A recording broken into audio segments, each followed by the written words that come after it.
principe de la Chine populaire, c'est de ne pas s'ingérer justement dans les affaires internes des États. C'est un principe que nous respectons, c'est la raison fondamentale pour laquelle nous avons décidé de collaborer avec la Chine populaire. C'est la raison fondamentale pour laquelle nous avons décidé de faire la promotion entre la Chine, de la coopération entre la Chine et le Burkina Faso. Et lorsqu'il y a eu justement l'avènement du coup d'État le 22 janvier dernier, il y a eu justement un communiqué justement au niveau de la Chine. Le ministère des Affaires étrangères justement de la Chine a fait un communiqué en disant que la Chine, en tant qu'État souverain, reconnaissant justement la souveraineté de l'État burkinabé, ne fait que soutenir le peuple burkinabé.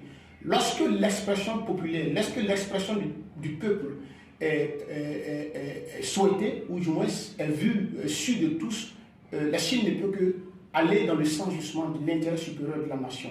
Et nous estimons aujourd'hui que la coopération qui lie, ou du moins les relations qui lient le Burkina Faso à la Chine, sont de bons termes, comme justement le coordinateur l'a si bien souligné. Et aujourd'hui, les Chinois sont, parce que nous avons justement, à travers les sorties les uns et les autres, nous savons naturellement qu'ils sont justement ouverts au dialogue. Et le peuple burkinabé, nous savons, c'est un grand peuple.